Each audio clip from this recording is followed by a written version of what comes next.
Olá, amigos do YouTube, amigos do Facebook. Muito se tem falado nesses últimos tempos em Apocalipse capítulo 12, tá? E nós vamos fazer um estudo aí hoje sobre todo esse capítulo. Não só sobre a mulher vestida de sol, mas todo o capítulo, certo? Nós vamos dividir em 7 partes esse capítulo, 7 tópicos, e vamos estudar ele todo para te dar o verdadeiro entendimento daquilo que eu penso. Nos comentários você pode deixar a sua opinião, a gente debate de forma amistosa, tá bom? Esse vídeo vai levar um tempo maior do que a maioria dos vídeos, porque é um assunto muito complicado, muito complexo, tá certo? Então vai levar um pouquinho mais de tempo. E nós vamos estudar todo o capítulo 12. Mas antes de iniciar o estudo, eu quero lhe pedir um favor. Se você ainda não é inscrito, inscreva-se no canal. Se você gostou desse vídeo, não se esqueça de deixar o seu like, isso ajuda muito na divulgação.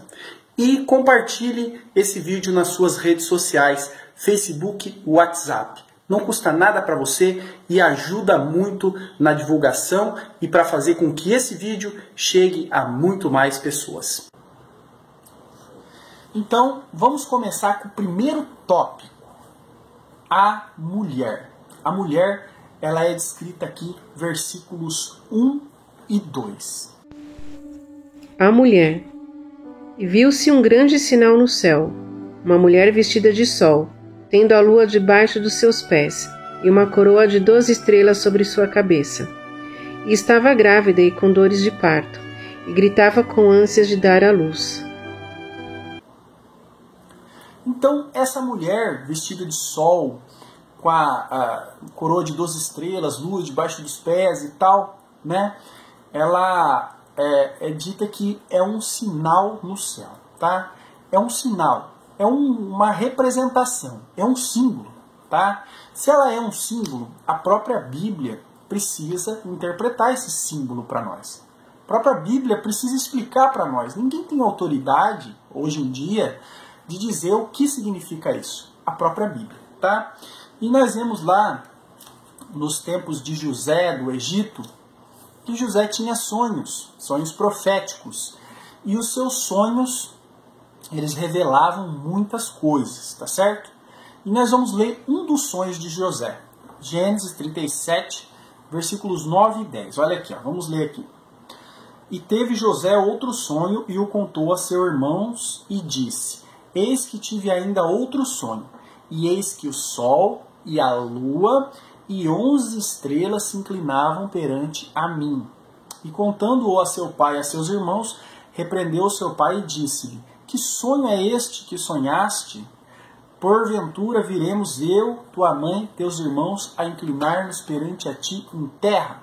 Então ele teve um sonho de sol, lua, 11 estrelas. E Jacó não teve dificuldade nenhuma e no mesmo momento ele interpretou. As estrelas sendo os irmãos de José, o sol sendo sua esposa, o sol sendo ele mesmo e a lua sendo sua esposa, tá certo? Então quer dizer, ele não teve problema nenhum de interpretar esse sinal. Aqui nós vemos 11 estrelas. Porque a 12ª era o próprio José, tá? Ele estava no centro. Ele não viu que ele também era uma estrela. Então, nós vemos que Jacó interpretou isso como sendo a nação de Israel. Ele interpretou esse sinal desta forma, tá bom? Então, essa mulher de Apocalipse 12, ela é a nação de Israel. Ela representa a nação de Israel. Por que o sinal foi visto no céu? Céu, lugar alto, né? Uma posição de destaque, uma posição em grande nível de importância. Por isso que o sinal é visto no céu. Não quer dizer que vai estar literalmente no céu. Israel já teve na sua história, já esteve no céu, né? Já esteve numa posição de destaque mundial nos tempos do governo de Salomão e Davi. Foi um governo tão importante na sua época que países, nações do mundo todo traziam riquezas de presente todos os anos a Israel. Então nós vemos que ela já teve essa glória. Hoje não. Hoje é uma nação perseguida e apagada. Então esse sinal, mostrado em Apocalipse, ele quer dizer que essa glória um dia vai voltar, tá certo? Porque vestida de sol, o brilho do sol é radiante, uma glória muito intensa, a gente não consegue olhar para ele de dia. Então essa glória vai voltar para Israel. Coroa de 12 estrelas, representando aí as 12 tribos, os 12 filhos de Jacó. 12 tribos de Israel, a totalidade da nação. A nação vai voltar até aquele brilho que tinha. Lua debaixo dos pés. A lua, ela não tem luz própria, ela reflete a luz do sol, né? Então é uma glória atribuída, não vem dela. Então é isso que é o ensinamento aqui. Ela vai ter essa autoridade, esse poder, esse brilho, essa posição de destaque, né? Porque nela vai estar o sol que brilha, o sol que é a luz que ilumina, nosso Senhor Jesus Cristo. Nosso Senhor Jesus Cristo voltará a reinar, quer dizer, para assumir o reino em Jerusalém. Cristo reinará lá. Então a nação de Israel vai voltar a ter aquela glória e aquele poder. E outra coisa importante que a gente não pode esquecer é que ela estava grávida, com dores de parto, com ânsias de dar à luz. Ela estava esperando um filho. Como é que uma nação inteira espera um filho? Realmente, a nação de Israel, por toda a sua história, esperou. Muitos, infelizmente, né, não perceberam que esse filho já chegou, esperam até hoje. Mas eles esperavam esse filho, que para eles, para os israelitas do passado, né, do Velho Testamento, era o Messias, o Emanuel, Deus conosco. Eles estavam aguardando, tá? Esse filho. Então, essas dores de parto é por causa desse filho, tá certo? Vamos para o segundo tópico agora, o dragão, tá? Versículos 3 e 4 falam de um dragão. O dragão. E viu-se outro sinal no céu, e eis que era um grande dragão vermelho, que tinha 7 cabeças e 10 chifres, e sobre suas cabeças 7 diademas. E a sua cauda levou após si a terça parte das estrelas do céu, e lançou-a sobre a terra. E o dragão parou diante da mulher que havia de dar à luz, para que, dando ela à luz, lhe tragasse o filho. Então nós vemos aqui que esse dragão, ele tinha 7 cabeças e 10 chifres. No próximo capítulo de Apocalipse 13, nós vemos essa descrição sendo dada ao anticristo, certo? Esse dragão aqui representa Satanás, tá certo? Mas nós vemos a característica de 7 cabeças e 10 chifres, né? Nós vemos aí esses 7 chifres sendo 7 grandes impérios que perseguiram o povo de Deus: Egito, Assíria, Babilônia, Medopérsia, Grécia, Roma e o último dos impérios, o 7º império do anticristo, tá? Por isso que a característica do anticristo é muito parecida com essa, tá certo? E fala aqui que a sua cauda levou a terça parte das estrelas do céu e lançou-as sobre a terra. Quando Satanás se rebelou contra Deus, ele foi lançado na terra, e a terça parte dos anjos o acompanharam. São os demônios que nós temos hoje aí soltos por aí, tá? E aqui está contando essa história. Então aqui é um período passado, presente e futuro da obra de Satanás, né? Está falando do dragão, a obra do dragão. Qual é a obra dele? Desde o começo foi um enganador. Desde o começo foi um rebelde. Foi lançado em terra. E a sua história toda foi de perseguição ao povo de Deus. Então, esses versículos 3 e 4 contam aí toda a saga de Satanás. E no finalzinho do versículo 4 fala que ele esperou que a mulher desse à luz para lhe tragar o filho, tá certo? Para lhe tragar o filho, né? Então nós vemos que a nação de Israel estava sofrendo porque traria um filho ao mundo. E o dragão está querendo tragar esse filho. E agora, no terceiro tópico, nós vamos falar desse filho, que está nos versículos 5 e 6. O filho. E deu à luz um filho homem que há de reger todas as nações com vara de ferro. E o seu filho foi arrebatado para Deus e para o seu trono. E a mulher fugiu para o deserto, onde já tinha lugar preparado por Deus para que ali fosse alimentada durante 1260 dias. Então nós vemos que a mulher conseguiu, tá? A nação de Israel conseguiu dar à luz a esse filho. Que filho é esse? Nosso Senhor Jesus Cristo, Salvador, Filho de Deus. Ela conseguiu com que esse filho viesse ao mundo, tá? E ele é o Salvador. E todos os planos do dragão, de Satanás, da antiga serpente, ficaram frustrados para sempre, porque o filho veio ao mundo e o filho cumpriu a sua missão. Todos os impérios que perseguiram o povo de Deus, eles tentaram fazer com que esse filho não nascesse. Eles estavam sendo influenciados por Satanás para que esse filho não viesse ao mundo. Mas ele veio, né? E voltando ali no versículo 4, no finalzinho, diz que ele ficou esperando para que a mulher desse a luz para que lhe tragasse o filho, tá? Então, durante toda a história, Satanás agiu nos governos do mundo, nos grandes impérios, oprimindo a nação de Israel para que esse filho não viesse. Mas ele veio e ele cumpriu a missão dele. Na cruz ele pagou o preço por nós, na cruz ele venceu a morte, venceu Satanás para sempre. E essa perseguição começa em Gênesis no capítulo 3. Quando Adão e Eva pecaram, né, Deus lança uma maldição profética em cima de Eva. Olha aqui, ó, versículos 15 e 16.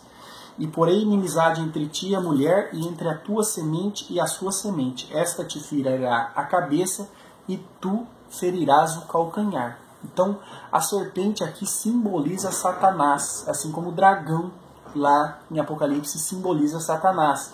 E fala que eles serão inimigos, a mulher e a serpente, tá? Não é por isso que mulher tem medo de cobra. Isso aqui está querendo dizer para nós que a nação de Israel, representada pela mulher, ia ser inimiga eterna da serpente, de Satanás. E nós vemos que Satanás persegue Israel até hoje, não parou a perseguição, continua perseguindo, tá certo? E no versículo 16, ó, e a mulher grandemente multiplicarei a tua dor. A tua conceição, com dor dará luz a filhos, e o teu desejo será para o teu marido, e ele te dominará. Então, com dor dará luz a filhos, tá certo? A mulher hoje, muitas já não passam mais dor para ter filhos, por causa aí da anestesia. Mas essa dor de verdade foi tudo o que Israel sofreu para que nosso Senhor Jesus Cristo viesse ao mundo, certo? Muito bem.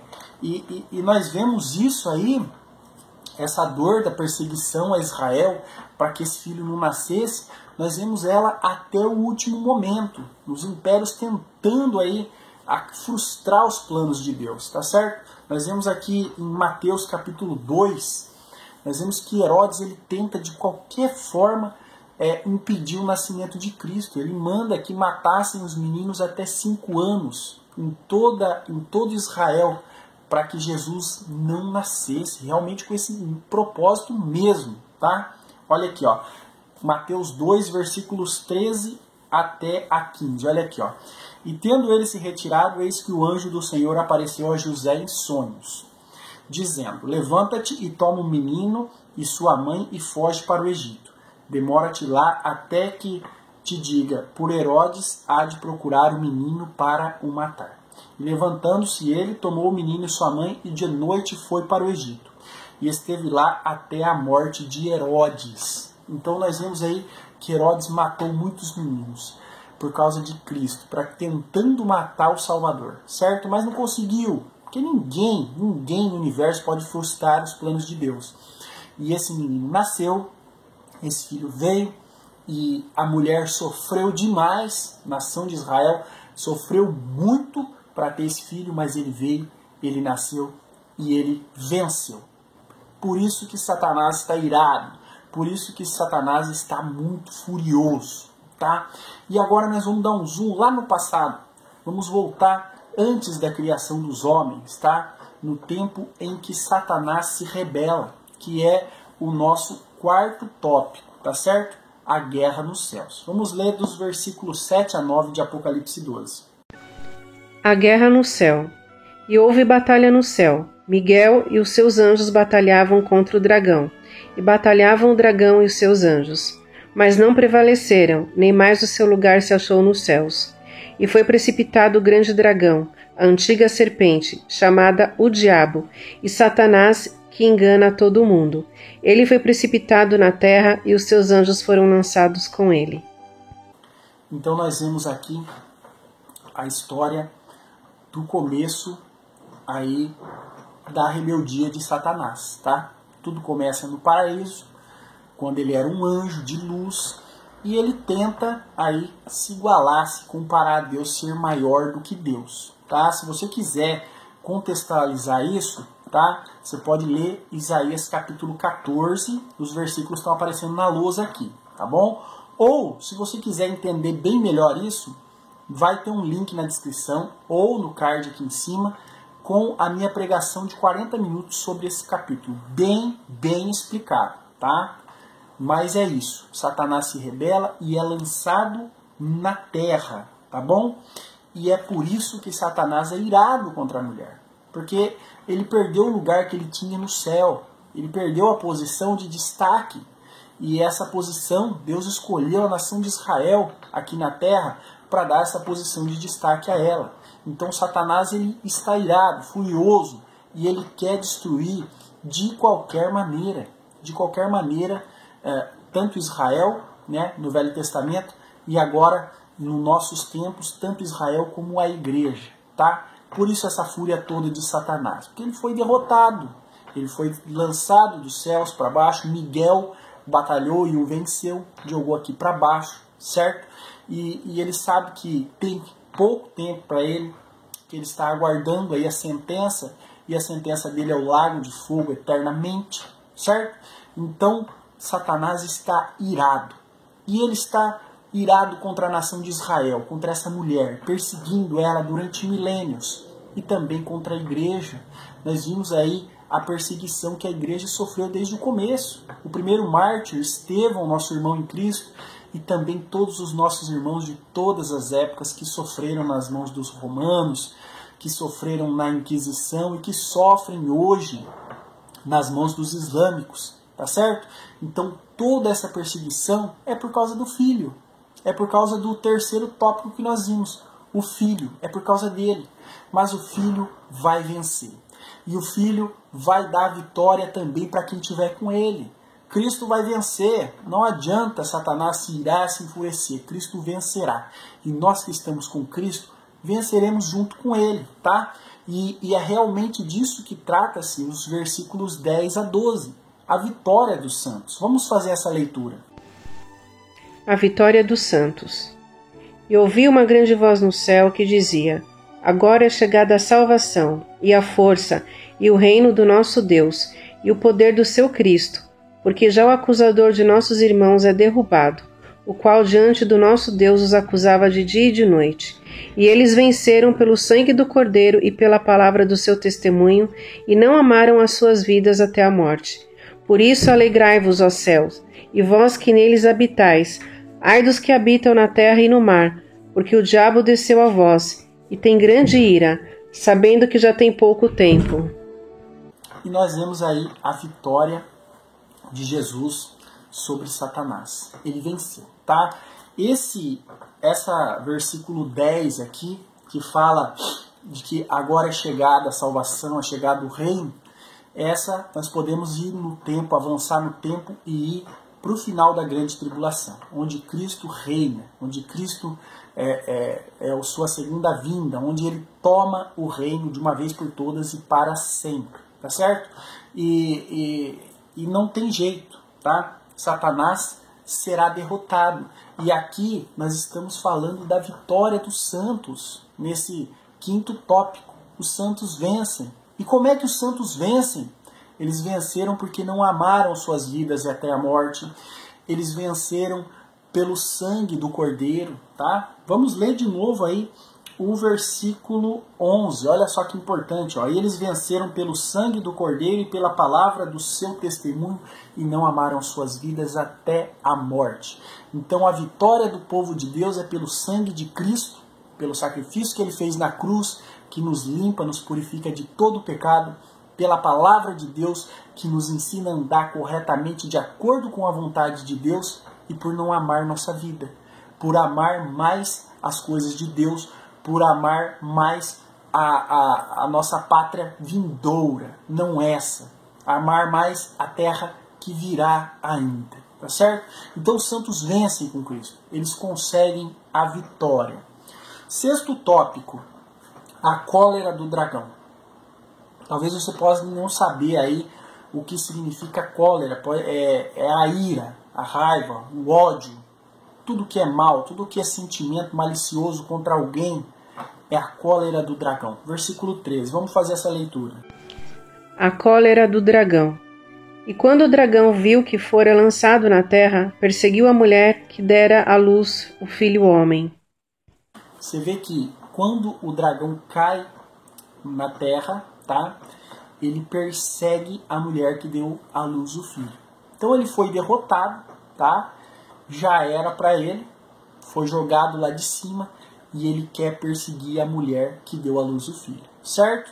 Então trata-se da nação de Israel. Só da nação de Israel, por estarmos em Apocalipse? Não, trata também da igreja, porque o filho, ele gerou outros filhos, tá? Jesus veio da nação de Israel. Deus escolheu a nação de Israel, a tribo de Judá, para trazer o nosso Salvador, através de Maria, a nossa irmã em Cristo, certo? E Cristo gerou filhos, começando pelos discípulos, pelos apóstolos, e nós hoje os que cremos em Jesus. Então Satanás ele está irado, realmente irado, furioso, e ele vai procurar destruir de qualquer forma o povo de Deus, seja israelita, seja gentil cristão. Todo aquele que tem fé em Cristo será perseguido. Essa é a ira do dragão. E ele não vai parar. Ele perseguiu durante toda a história, tanto a nação de Israel, quanto os cristãos, e ele vai continuar até o fim. E aqui fala que quando ele viu, né, que restava pouco tempo, ele se irou muito mais. Depois que Cristo o venceu na cruz,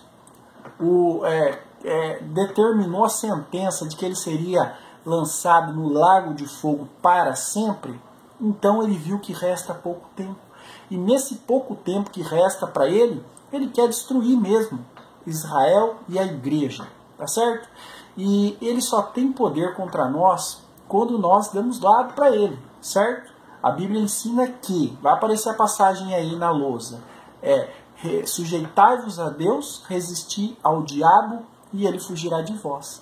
Então, o crente vence Satanás, esse Satanás irado, esse dragão irado, que quer destruir o povo de Deus, ele vence pelo sangue de Cristo e pela palavra do seu testemunho. Sujeitando-se à vontade de Deus, o diabo não tem poder contra nós, tá certo?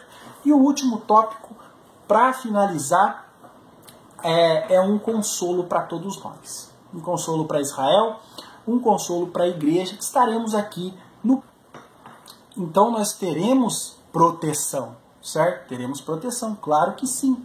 A grande tribulação é realmente para nós, para os cristãos, para os israelitas espirituais, mas nós estaremos protegidos. É claro, é certo que Apocalipse conta que muitos de nós iremos morrer pelo nosso testemunho, pelo testemunho que demos durante esse período, certo? Mas Deus vai guardar muitos cristãos, muitos israelitas nesse período, e muitos vão atravessar, e muitos vão morrer.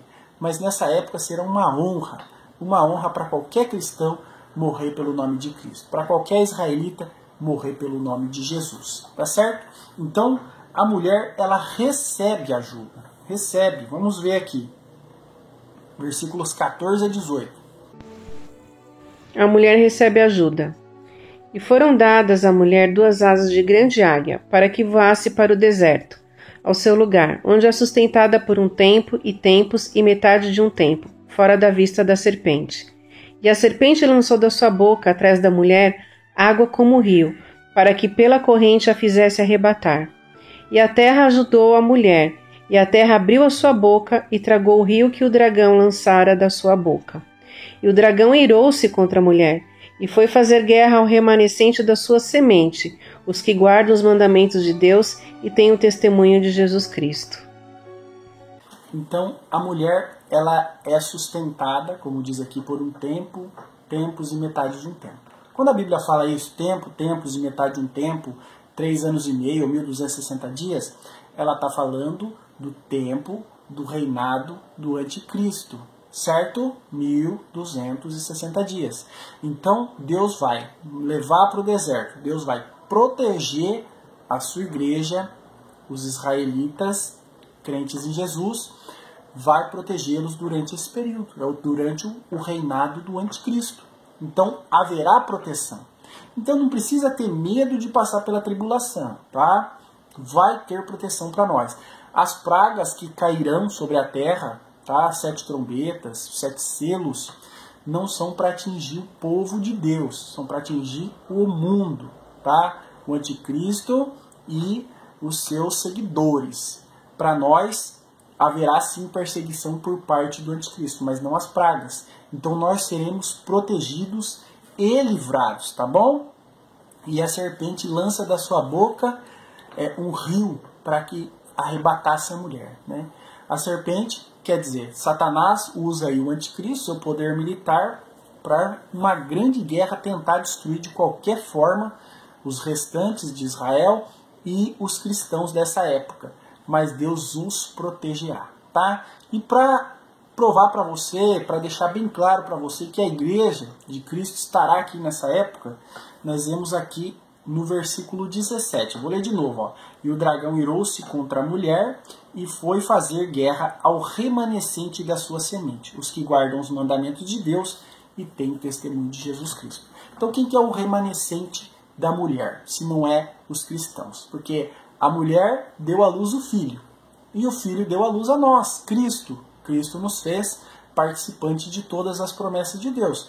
Cristo nos fez nada mais, nada menos do que herdeiro das mesmas promessas feitas a Israel. Então, se nós somos irmãos, né, os que estão em Cristo, se nós somos herdeiros da mesma promessa, não tem também por que não herdar os sofrimentos, tá? E o sofrimento do cristão na grande tribulação, ele vai trazer aí conforto e ele vai trazer galardões. Ele vai trazer muito galardão. Apesar do sofrimento terrível que passaremos, o nosso galardão será ainda maior. Então essa é a minha interpretação, a minha visão que eu tenho sobre Apocalipse capítulo 12. Compartilhe com seus amigos e se você quiser ainda se aprofundar mais no assunto, na descrição está o link, aí você vai ouvir a pregação completa.